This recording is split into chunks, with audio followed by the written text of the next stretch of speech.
this Sunday, and there we are. And can you hear the guitar too? Okay. So, before I was a senior minister of a religious science church, I was a music minister for 20 years, and I wrote a lot of New Thought songs, and I also read Science of Mind magazine on a daily basis, and I still do. And one of the daily words in Science of Mind magazine, written by a friend of mine, Reverend Dr. Bob Luckin, he wrote about the famous writer and author Terry McBride, who, whenever he wanted to accomplish something that seemed outlandish, he used to go into his office and sit down and say, I wouldn't be surprised if X happened. Like, I want a new Rolls Royce. I wouldn't be surprised if I got a new Rolls Royce. Or I wouldn't be surprised if, well, you finish the sentence. So my friend Gary Lynn Floyd and I were going to be writing together the next day, and I said, I think I know exactly what I want to write about. And this is what came out.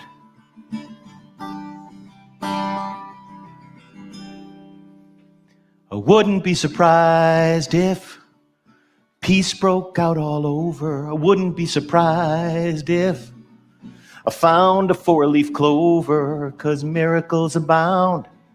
They happen all around me every day.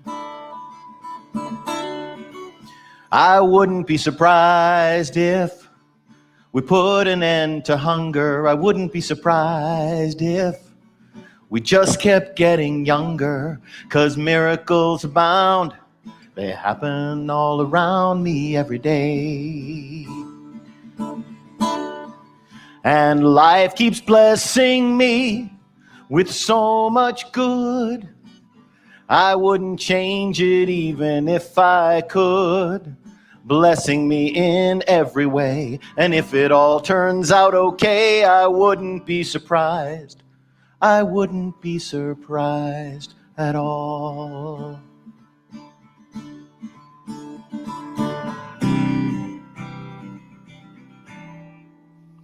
I wouldn't be surprised if we found out every answer, and I won't be surprised when we find that cure for cancer, 'cause miracles abound. They happen all around me every day. And life keeps blessing me with so much good, I wouldn't change it even if I could. Blessing me in every way, and if it all turns out okay, I wouldn't be surprised. I wouldn't be surprised at all. No, I wouldn't be surprised. Wouldn't be surprised at all.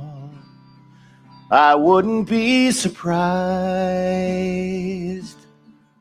Wouldn't be surprised at all, 'cause life keeps blessing me with so much good, I wouldn't change it even if I could.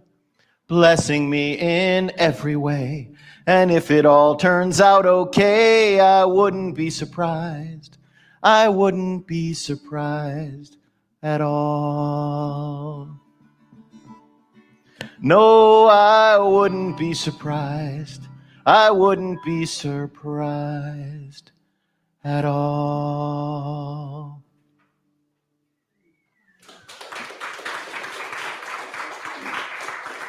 Thank you. You're welcome. Good morning. Welcome. Welcome to Unity on the Lakeshore. I'm Reverend Mark Anthony Lord, and this is a dear friend, Doug LeBow, who just moved from California to Michigan. So we're so blessed to have him here. Blessed to have you here. We come together on Sunday morning for our own personal commitment to our spiritual awakening, to continue to lay down all the illusions of suffering and fear and align over and over with the God of love, which is really what we teach and believe and know here at Unity. So we'll have more about that to come, but let's begin with an opening prayer. Join me if it's comfortable for you in closing your eyes and taking a deep breath.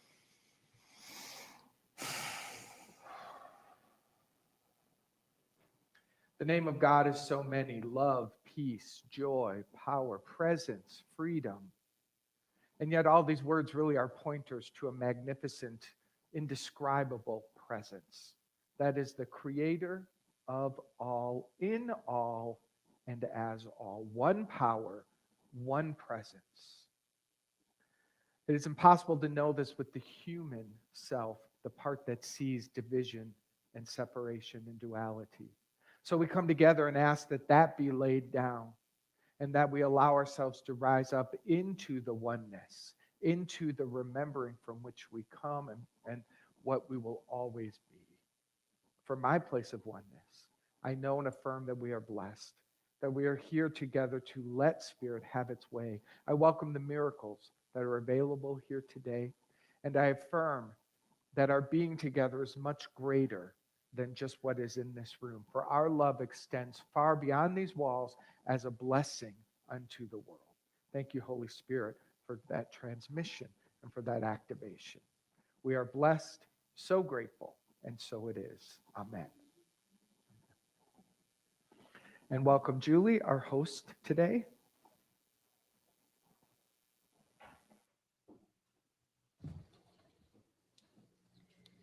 Good morning. I'm your host, like Mark said, Julie Myers, and I'm delighted to be here with you today. And hello to all of our streamers out there. And thank you, Doug, for our wonderful music this morning. We are monitoring the current COVID situation. If you'd feel more comfortable wearing a mask, we have them located in the back of the sanctuary. Unity on the Lakeshore is a non-denominational spiritual community anchored in loving acceptance. If you are here with us for the first time, please know that whoever you are and wherever you are on your spiritual journey, you are welcome here. At this time, I've asked Karen to come up and light the Christ candle.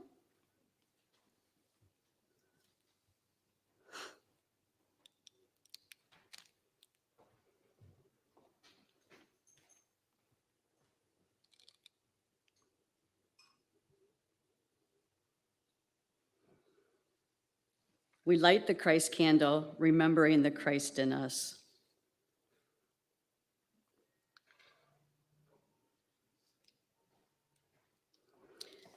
Please join me in speaking our vision statement, which is up on the screen.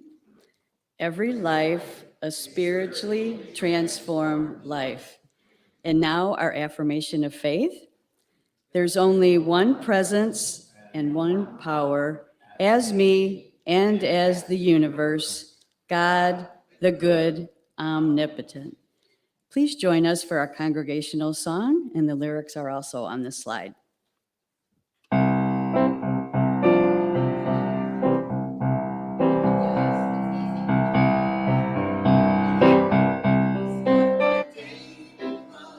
Start my day with love.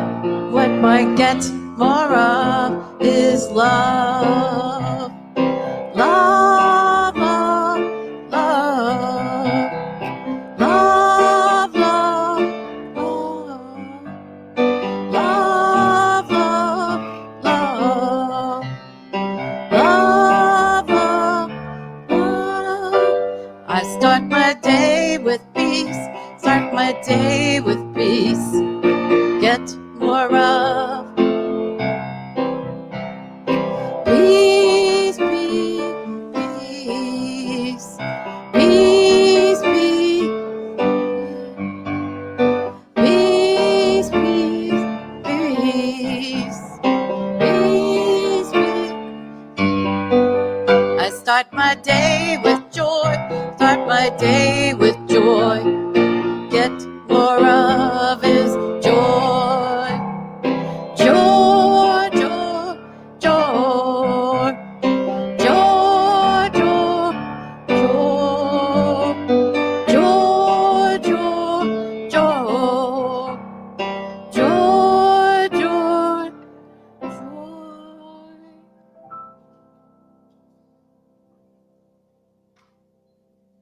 And now a selection from Unity's daily word. Let go, let God. Divine love, wisdom, and understanding expressed through me. If I feel unsure of the next step in any situation, I let go and let God. I don't walk away from difficulty or try to force resolutions. Instead, I release my tight mental grip on problems and open myself to solutions. I let go of my ego's desire for control and my need to bring about specific outcomes. I believe there are solutions and remedies beyond what my mind can conceive. I yield to possibility. I trust the indwelling divine presence just as I would trust a mentor. Letting go and letting God means creating space for the dynamic, creative energy of spirit to inspire and surprise me. Divine love, wisdom, and understanding fuel my thoughts, express through my words, and guide me in all ways. And now Reverend Mark will lead us in meditation.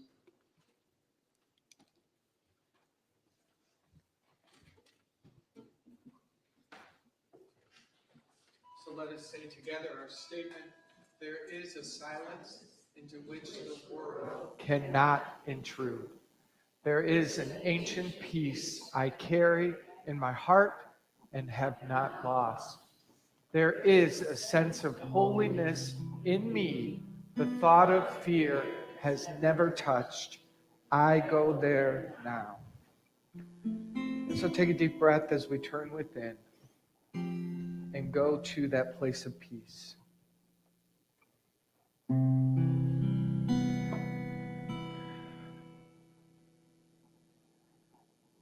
See if you can sit up a little taller, stretching that spine, making space for the next inhale. And imagining the whole body just relaxing, like garments hanging loosely on the hanger. Just let yourself be. And keep your attention singularly focused on the breath. Follow the inhale. Notice when it turns into an exhale. And follow it as it goes out.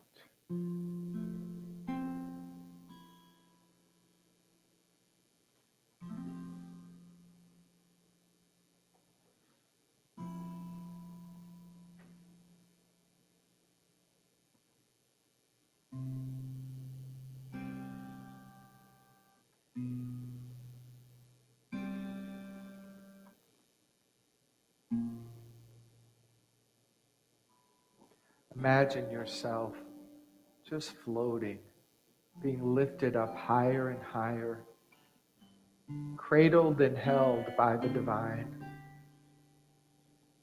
Imagine yourself floating above the noise and the activity of the world.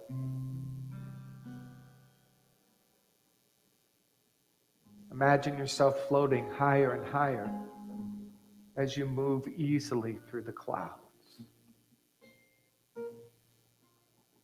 And as the world gets further and further away, you rise higher and higher into the beautiful blue sky and sunshine of the divine. Imagine that sun kissing your skin, loving you. Imagine yourself able to just be held and float into that expansive nature of your being.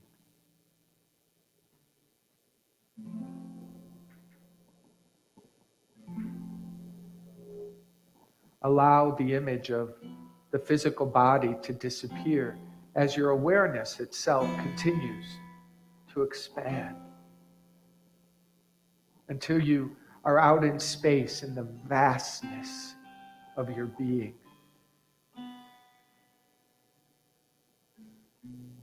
Imagine stars and moons and galaxies. And your awareness sits in the center of it. I am that. I am that harmony. I am that presence.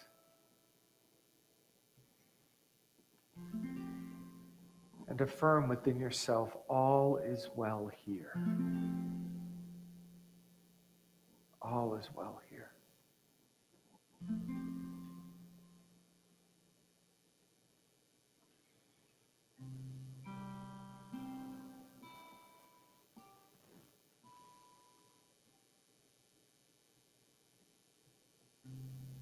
imagine that this knowing that all is well grows bigger and bigger, and that it extends and flows down into your relationships, every relationship. All is well here. Imagine that this knowing and truth flows into all the activity of your life, your home, your finances, your body. All is well here. All is well here.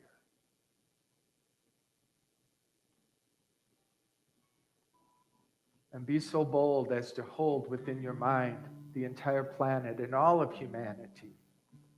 Do not be seduced by the activity of the world. Stay in the presence of Spirit as you surround the planet with your love and say, all is well here. All is well here because God is here. Your affirmation of truth is the gift that you give today to your relationships, to your activity, to your body, and to the world.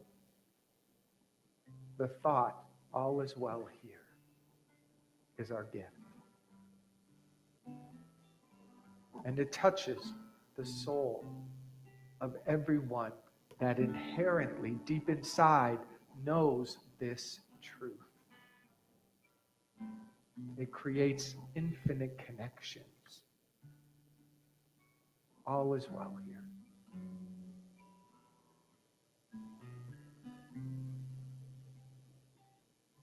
As we often do in this expansion and in the sweetness of Spirit, ask that forgiveness be done unto you,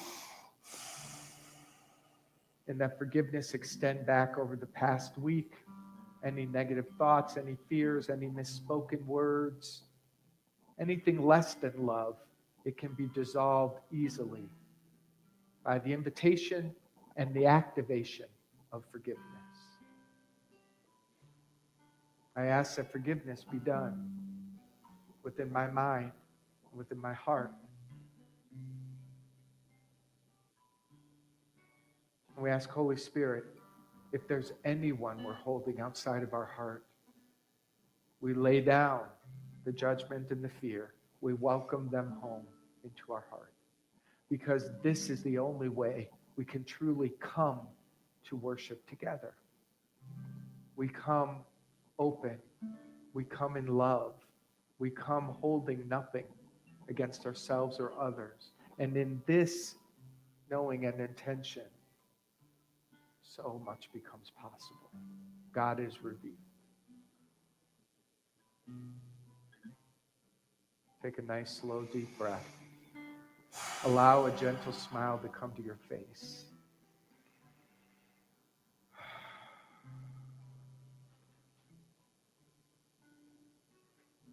And you can open your eyes whenever you're ready.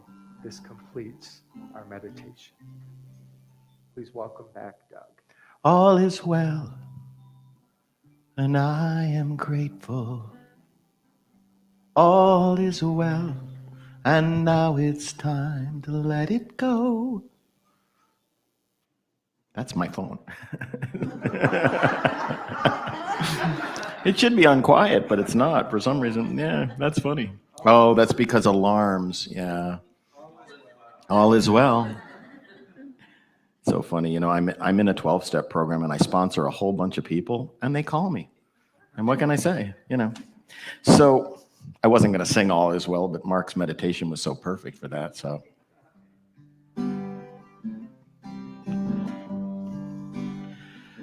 All the work that we do is about realizing that we're one with the divine.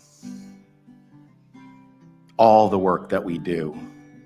It's like lesson number 1, one with the divine. Lesson number 2, see lesson number 1.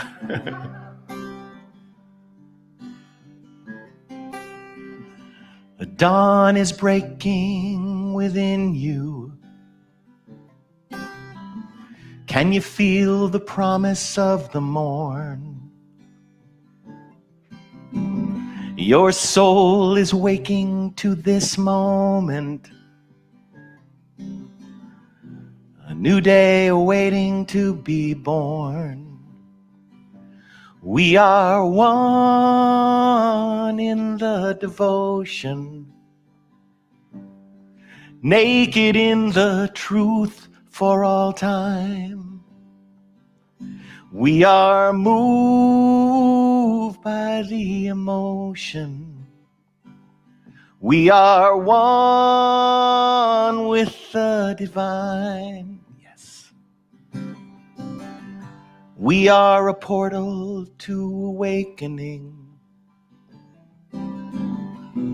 We are living in God's love. Feels like our hearts are finally opening. Forgiveness rains down like a flood. We are one in the devotion, naked in the truth for all time. We are moved by the emotion. We are one with the divine. And now standing in the light, arms held open wide, emerging from a night with our fears all set aside.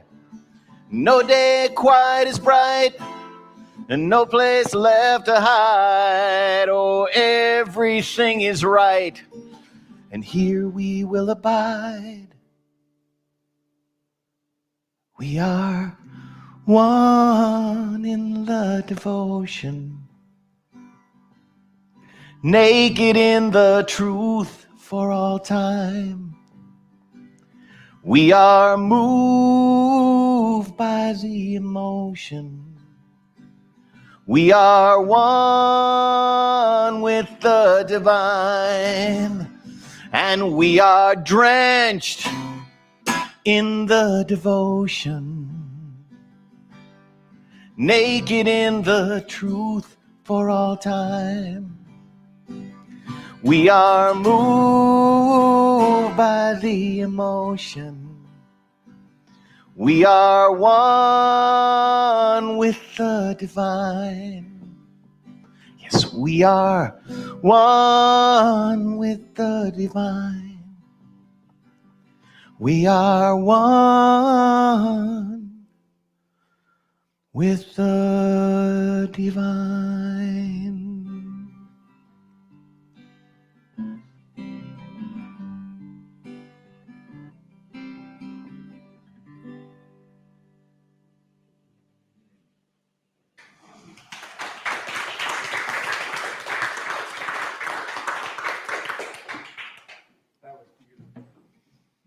Thank you. Do you want me to stay? Yes. Oh, okay. So I asked Doug, we're going to do a co-talk today, my friend Doug. And we've never been on stage together, have we? Once Once we in were. Chicago In Chicago. at a Oh, at the CSL event. convention. That's right. Like 2010. That's right. So 11 years ago. I remember. So the reason I wanted Doug to stay here and have this conversation, and for you too, is that Doug is a Science of Mind trained and ordained minister. I am Unity and Science of Mind both. And Science of Mind and Unity are like sister New Thought organizations that really were birthed here in the Western world, in America, pretty much around the same time. Unity A little bit earlier, a couple yeah. decades earlier, but still in that late 1800s, early 1900s is when these two phenomenal movements were created here in America, of which we are a part.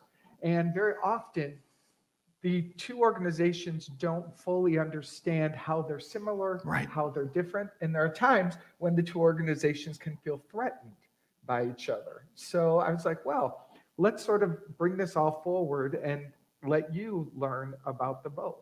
So Doug's going to represent Science of Mind. I'm going to represent Unity. And you're going to let any questions that may rise up within you as we have this conversation come forward, and then we'll see if there's anything you want to know about it. Sound good? Yes. Fun, easy.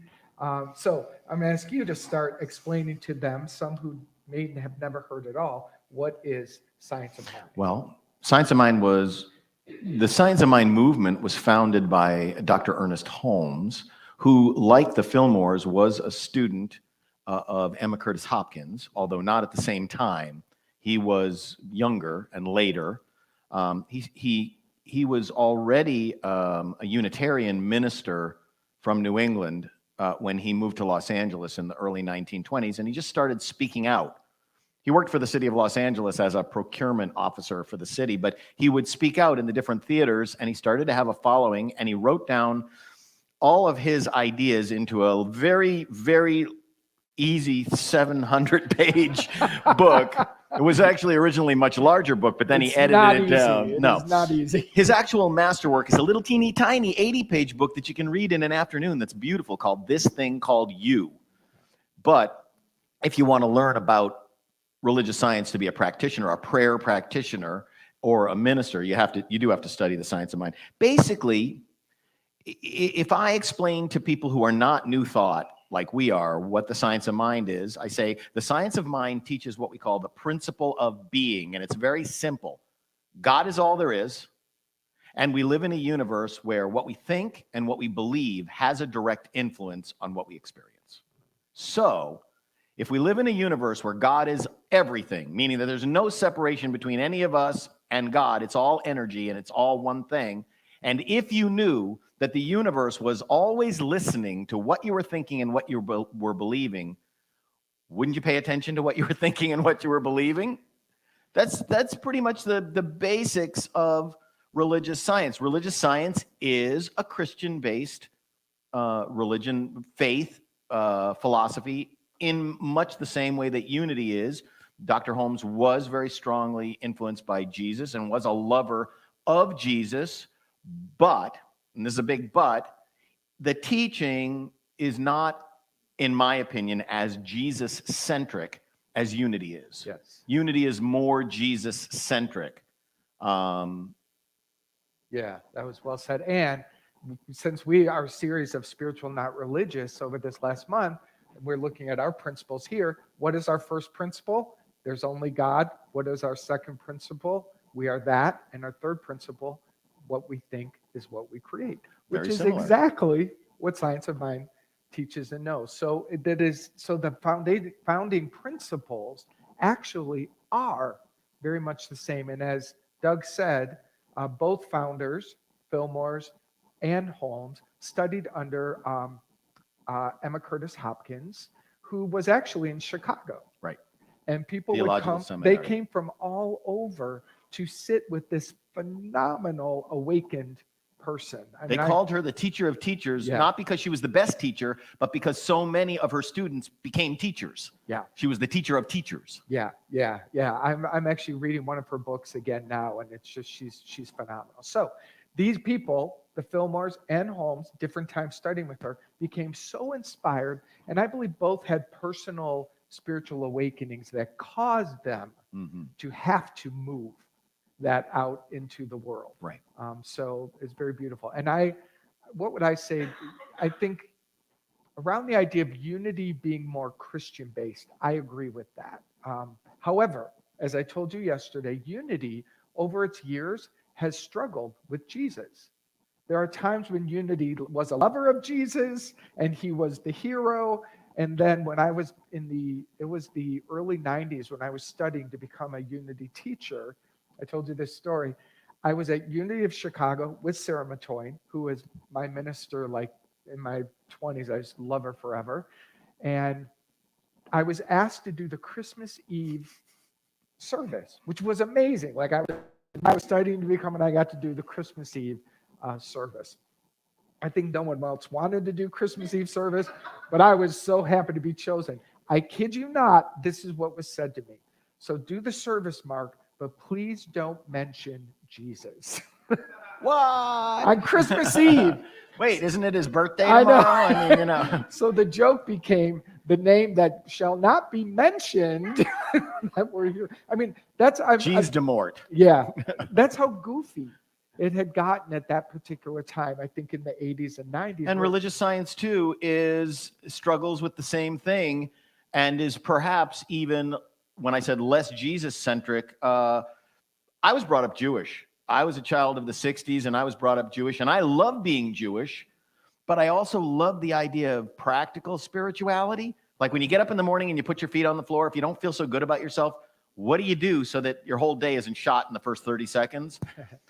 Practical spirituality, unity and religious science are both practical spirituality. We have a way to change our thinking so that our day isn't shot.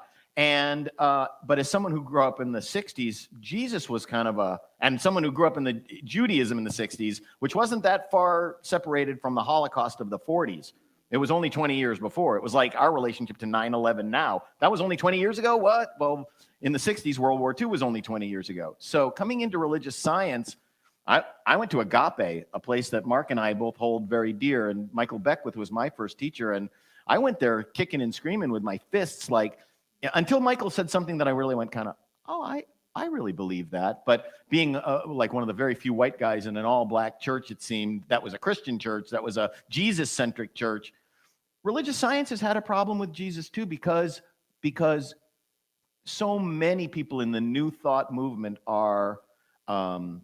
have escaped from traditional religion to come into spirituality. Anybody relate to that? No, anybody? Refugees. My wife, who's also a religious science minister, calls herself a recovered Catholic. And I mean, and I was working on a TV show where I mentioned that to somebody, and somebody said to me, I'm a Catholic, what's there to recover from?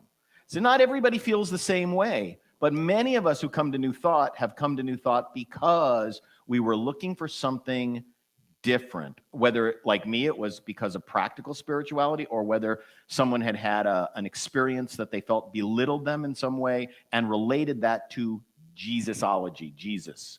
So Yeah. And I definitely was along that path. As many of you, I assume, I threw the baby out with the bathwater, and unity and science of mind were safe places to be spiritual. But what happened to me and many of us is that religion and Jesus got collapsed.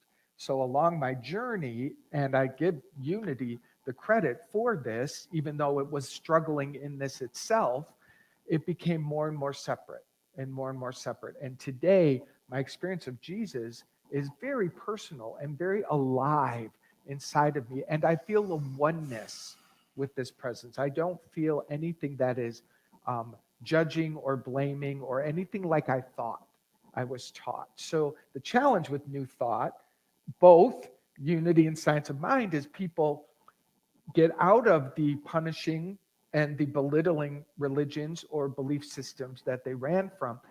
But many of them don't move to have an actual healing with it. It's easy to stay away, but not actually have a healing experience about that past, so that they can then cultivate something fully alive here. And that was the gift I was given. I had that gift too, and I think we talked about this last night. As someone who didn't grow up with a relationship with Jesus, I actually have a great relationship with Jesus today. He's a cool guy. But my relationship with Jesus comes from my own healing about it, or my own realization about it. Coming up through music, I've always been so impressed. I think, does anybody disagree that probably Mozart was the greatest musician who's lived so far, right? He was a musical prodigy. He was a savant, a genius.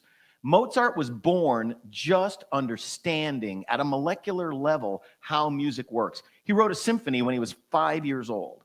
I've made my living mostly as a composer for 40 years, and I've never written a symphony. Written a lot of music, but not a symphony. He did that at 5. Then I came to the realization that, like Mozart, Jesus was also a genius, but his genius was he was just born understanding the metaphysical nature of the universe. He was born understanding that it's done unto us as we believe. I and the Father are one.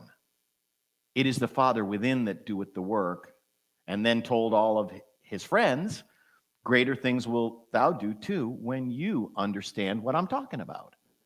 When I got that, my relationship with Jesus completely changed.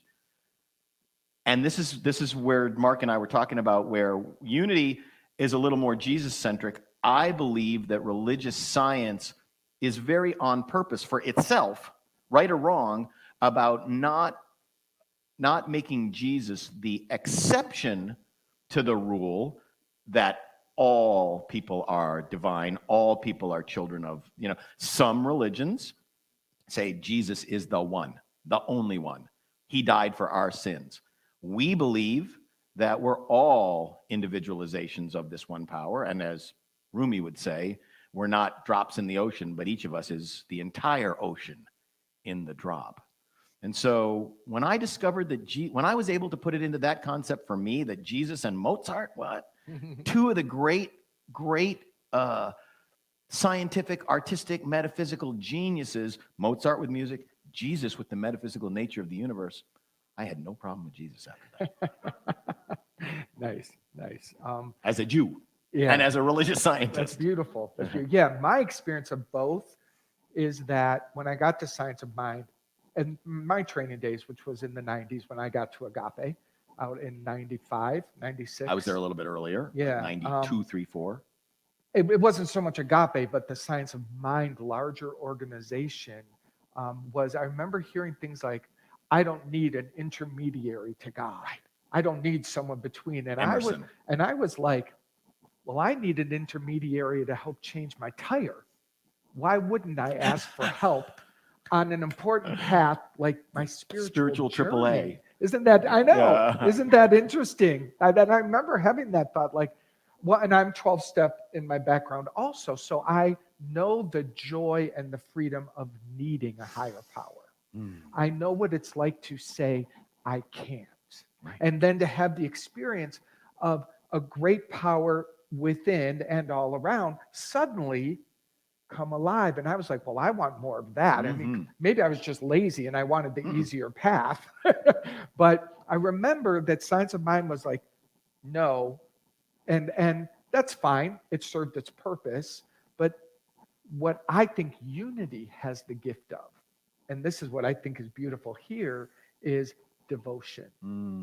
That there is, and maybe not as a collective, or maybe it's more individual and expressed differently, but in my years with unity, it was beautiful to watch people's hearts be able to experience God in a devotional way, which is different. I mean, it's just it's an I thou. There's a reverence. There's a reverence for the divine, whether within us or surrounding us, but there's a reverence for the divine that in many religious science centers is not part of daily business. Right. There's maybe a fear. We talked about it last night about being too much like our older traditions that we came from of worship. We don't worship God, we celebrate God. But there's a place for worship as well, even if it's as long as we understand that we're never separate from what we're worshiping. Right. That's the key. Yeah. That is the go back to rule number one. God is all there is. Rule number one. Rule number two, go back to rule number one. Yeah, and that is the key. And that's what I love about unity. However, again, we're looking at the challenges and the positives of both. What I experience as a challenge, this is my experience in unity, is that it has become, they pray, going to the practice of prayer, they pray to God. They still pray to there's a sort of an external experience of God out there. Now, a prayer chaplain may not be experiencing that inside themselves when they're praying, but the language is to Mother, Father, God, to that presence.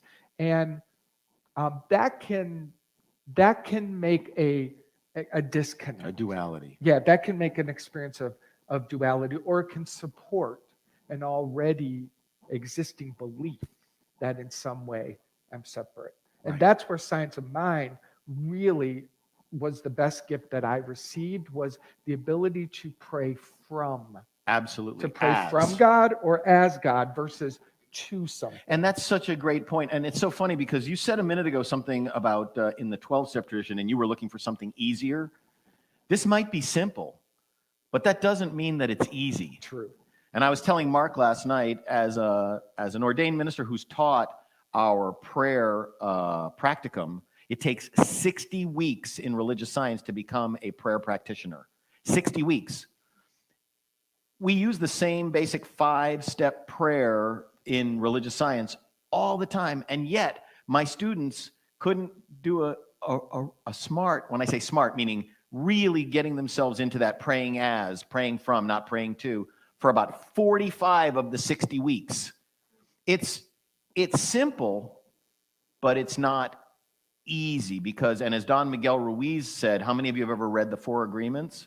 You know, in the very beginning of the Four Agreements, Don Miguel Ruiz says, by the time we're 2 years old, we've already made all these agreements with the universe and our parents and our siblings about who we are and what we are and everything. Well, and in religious science, the 5 steps of prayer, the first one is, you know, God is all there is, the realization of God.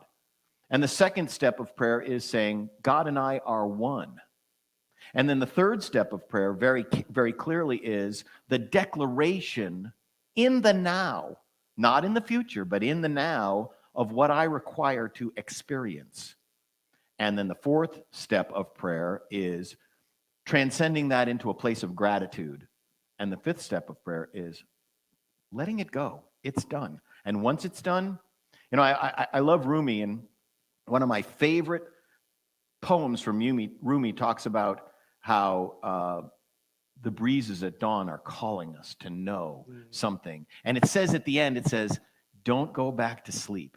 So when you wake up at dawn in the morning and the breezes are telling you something sweet, don't miss out on that. Don't go back to sleep. Well, the other part of don't go back to sleep is I firmly believe that the universe, God, is so lovingly impersonal to us, to whatever it is that we require or desire, and also so mechanically accurate to our thinking and our believing that we can never afford to go back to sleep. We have to awaken and stay awakened. And that's what the 5 steps of prayer help me really do. By understanding there's one life, that life is God, that life is my life now, and then being able to say or declare or realize what it is that I must manifest in my experience. And then gratitude. I had a student once who said to me, you know why we say gratitude, why we have a gratitude step? Because you always have to say thank you for what you receive. And someone else said, yeah, but we haven't received it yet. And he said, but haven't we? And then just letting it go and letting it be. Every prayer is a complete entity unto itself. And when it's released, you let it be. Yeah. So I'm going to back up because this is a big difference in the organizations, in my experience. You said it's 60 weeks to become a prayer practitioner. Correct. That's 60 weeks following 5 classes. That's right. Well, that's 60 weeks following at least 2 full years of full-time classwork. Yeah. You have to take all the undergraduate classes before you're even qualified to be in the practitioner training. So that's an extreme. To me, I did it all. And I'm grateful because I was meant to do it and I loved it. But that's 4 years. Correct. Just to become a prayer practitioner. To me, that's a long time. But like he said, it's in the last part of those 60 weeks of training when it actually starts to go ka-chunk. Unity's training to become a prayer chaplain, a weekend. Breathe that in, maybe 2, maybe 3 weekends at the most. Yeah, breathe that in. Blew me away. That's quite a difference in really getting the depth of it. No one's right or wrong, just looking at differences. And my passion when I'm in a Unity place like this and when I was down in Florida was to bring the two together and create a prayer chaplain training program that's not just a couple weekends, but also isn't 4 years. You know, a year of deep diving into what is prayer. At least 45 weeks. At least. And practicing it together. But then continued training and continued depth within prayer, because Unity says prayer is our tool. And it is. But because I'm so trained, like Doug is, at the deep molecular level of prayer, the good and the bad of it is we can hear when people are praying separately. We're just like, your music skills are so profound. You can hear when people are off and they're playing like ways that we couldn't because of his training. That's true for our prayer training. It's so deep and it's so intentional. Correct. That when people are up here still, again, not just aware of it, going, they're not all the way down there. I used to tell my students, when they sometimes pray and say, and they're in this beautiful prayer about, say, prosperity, and this prosperity is coming to me, and it will. I was like, stop. As soon as you tell God prosperity is coming to you, God says, okay, when that person finally gets there, then I'll give it to them.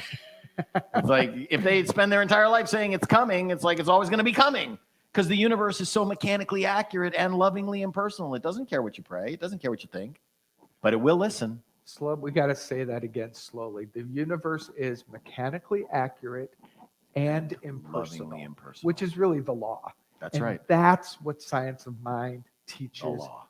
well. The law of the universe, but it does teach it's impersonal. It's love and law. Correct. But it's so good at the law that the love can just be a little forgotten, a little bit. It's true. It's true. And that division of love and law, I think, goes right to what you were saying before about one of the main differences between unity and religious science. A lot of science of mind centers are very big on law, very short on love. Yeah. Yeah. And I know that most of the unity centers that I've been to are very big on love. Yeah. That devotion. And short on law. Okay, and that's right. When I was, I don't know if you've ever heard of a woman named Faith Rivera who sung in a lot of unity churches, and she and I are very dear friends, and she and I performed together as a duo at the Parliament of the World's Religions in Melbourne, Australia in 2009. And on that Sunday morning, every unity minister and prayer leader and licensed teacher in that hemisphere was in one room in Melbourne. You couldn't throw a rock without hitting a unity minister. And, we were all there. And I turned to her and said, wow, this is what so many religious science churches are missing. Not afraid of ritual and tradition. Right. Right. A lot of religious science centers are very afraid of ritual and tradition because so many people come from damaged backgrounds.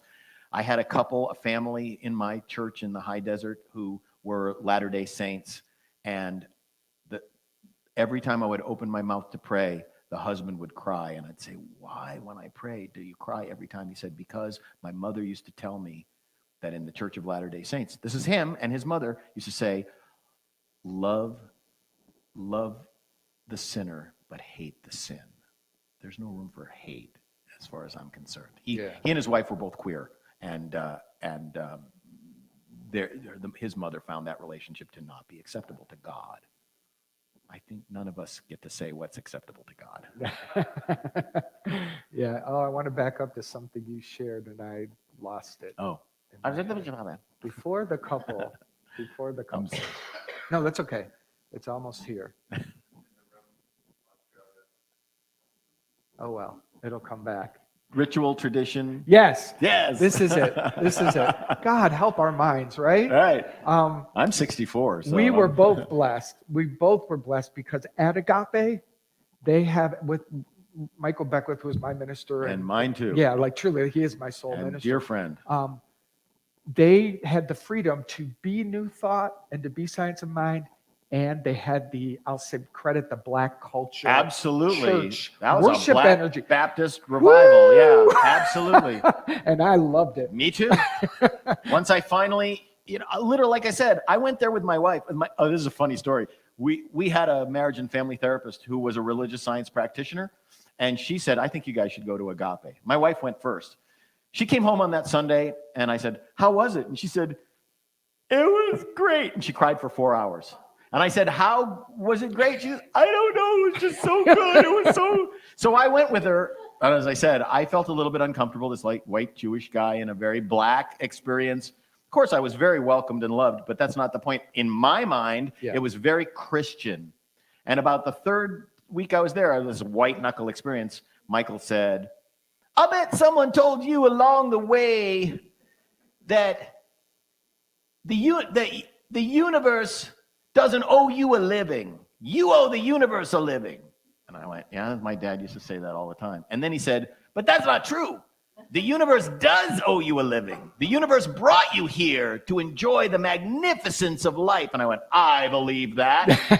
I was sold at that moment. Nice. All that stuff, black, white, Jewish, gospel, it all went out the window right at that moment. It's a beautiful place. It's a It beautiful is. place. So take a breath. We went through just a lot of ideas pretty quickly. What comes up for you? Any thoughts or questions arise in anything that we shared? Yes. Well,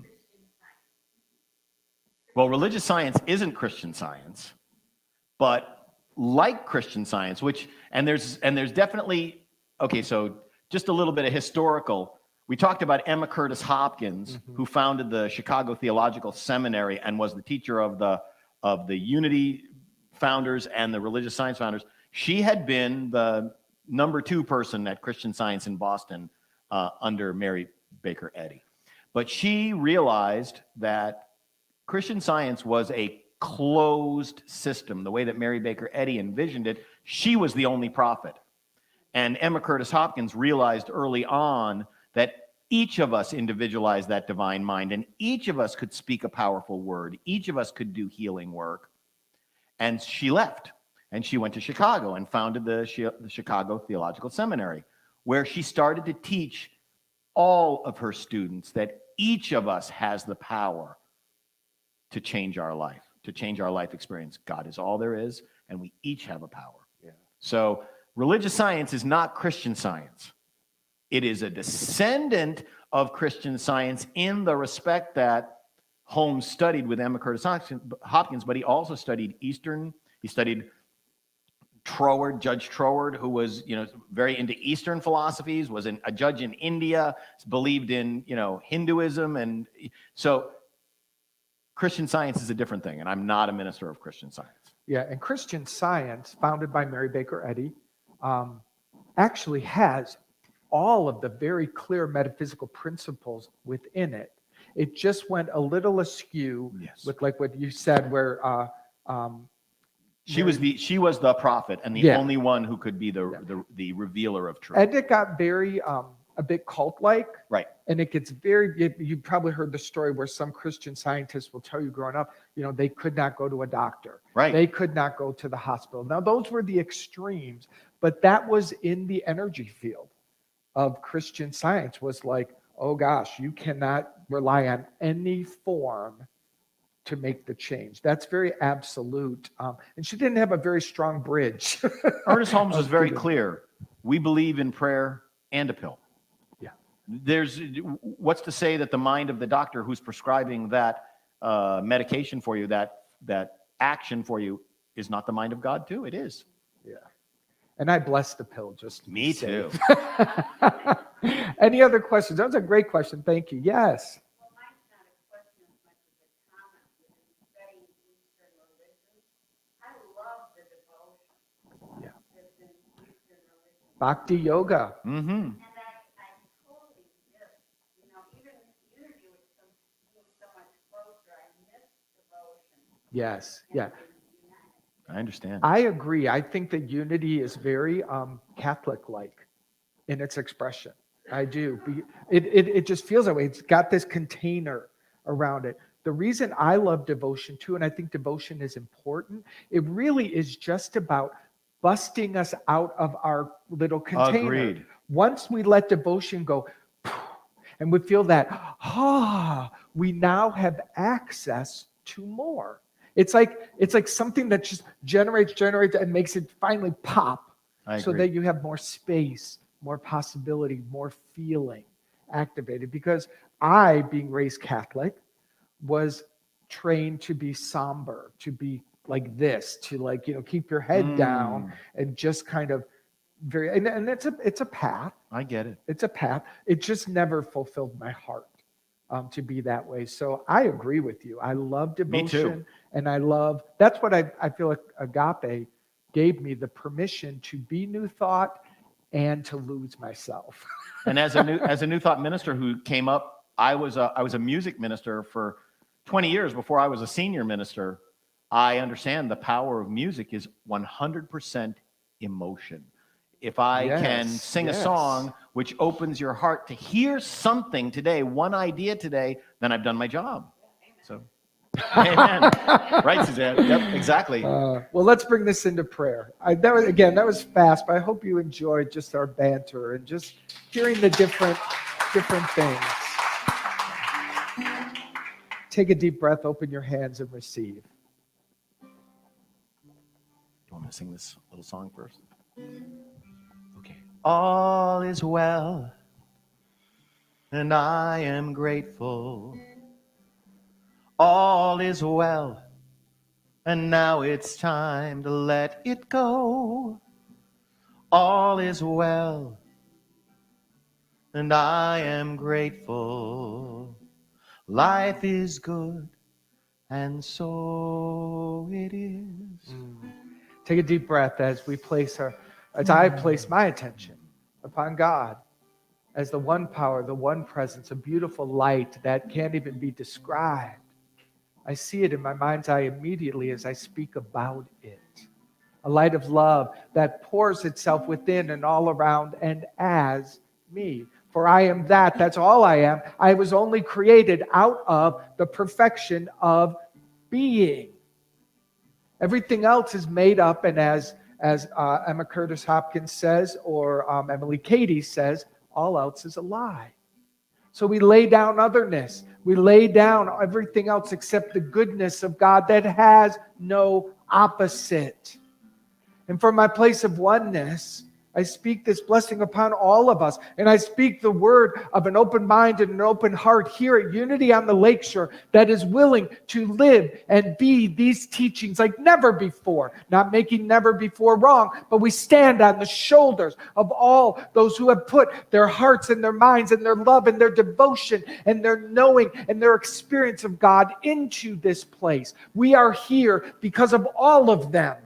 Because of everything that has brought us to this sacred and holy moment where we say, Holy Spirit, have your way with us now. Let us be the demonstration of perfect faith that allows us to step out into the world and say not just words, all is well.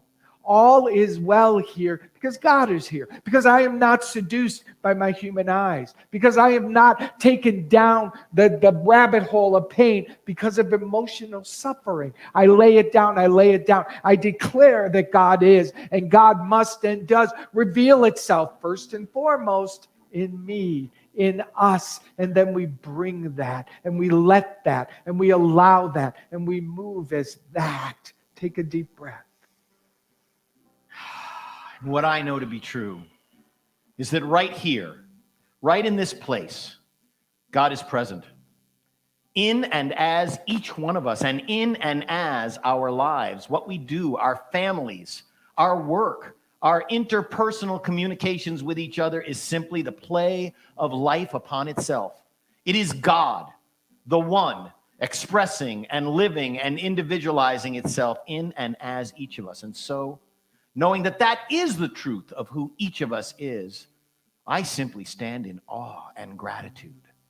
Gratitude for this gift, the self-lovingness of spirit to express itself through and as each of us, as creativity, as love, as peace, as joy. And I know that each one of us is blessed.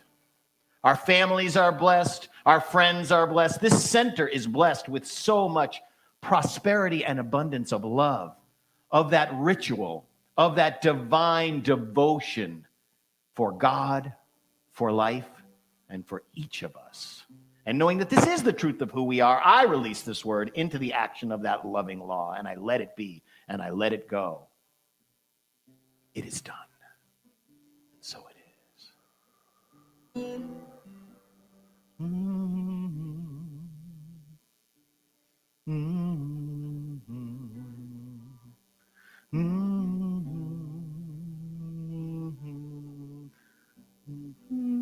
Sing. All is well, and I am grateful. All is well, and now it's time to let it go. all is well, and I am grateful. Life is good, and so it is. One more time on that. Life is good, and so one last time. Life is good, and so it is. And so it is. Amen. Thank you. Thank you, Doug.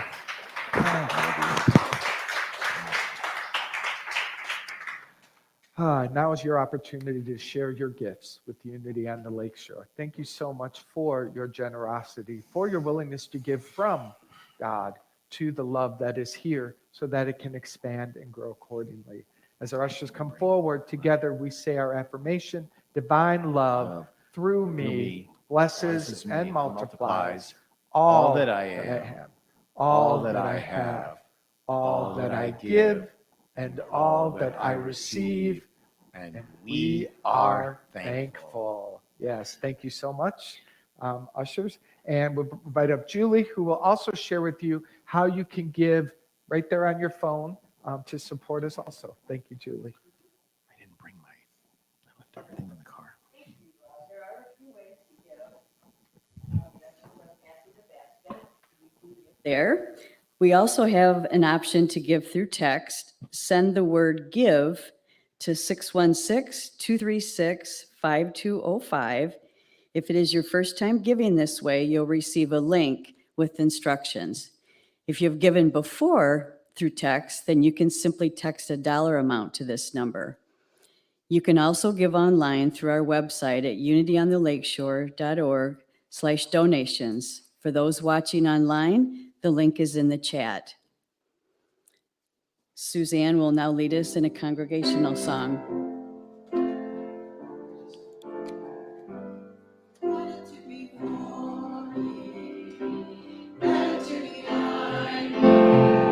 Gratitude to the left of me, gratitude to the right of me, gratitude above me, gratitude below me, gratitude within me, gratitude all around me. I'm so grateful, I'm so grateful, I'm so grateful.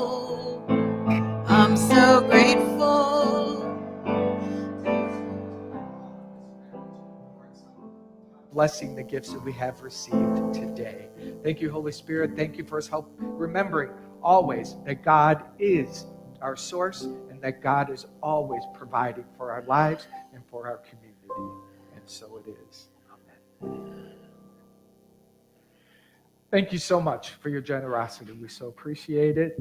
Starting next week, we have a new series. We're going to be focusing on abundance, which is always a wonderful focus.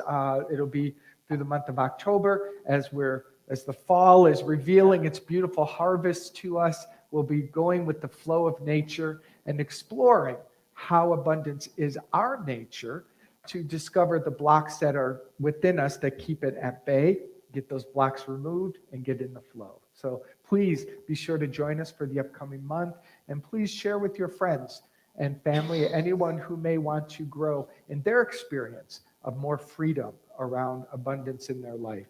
Invite them to come along too. Thank you. The book study is a bit different this month. We'll have a discussion on the series of the month and the lesson from Sunday's service. It will take place on Zoom. The Zoom link will be sent out in an email in our recap newsletter. It's also available on our website and Facebook page. If you haven't liked our Facebook page, please do so. This way you can share about all the great things going on here and engage with others. You can find us at facebook.com/Unity Lakeshore. Are there any visitors here for the first time? We just want to give you a packet of information. So our ushers will give you one. Thanks for being here with us. Are there any other announcements from the community? Barb? I just wanted to mention that I saw this car 3 times, which means I need to be alive, alert, and enthusiastic about it. And so I checked into it, and it is a young woman who is getting her Gold Award, which is the highest award in Girl Scouting, and I am a lifelong Girl Scout. So I gave her a call and asked her what she was looking for, and she was looking for a place to put a donation box to give different animal treats to a shelter, not a shelter, a place that is receiving, fostering animals. So I will take care of moving everything, supplies. I'm going to get some more cards for everybody for next Sunday. But if you'd be looking for things, I will ask Patrick if maybe he can put it in the announcements. Looking for things to give to dogs that can be used, towels, anything. They need things to give to the fostering parents. And for this, she wins the highest award in Girl Scouting. And so she's also looking for homes for adoption. So I will have more information for you next Sunday. Thank you. Thanks, Barb. And once again, let's just thank Doug and Suzanne for our music today. Now it's time for our closing song, Let There Be Peace on Earth. The board has made a decision to temporarily not circle up for safety purposes. Please feel free to stand or remain seated.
The light of God surrounds us. The love of God enfolds us. The power of God protects us. The presence of God watches over us. Wherever we are, God is, and all is well. Yay.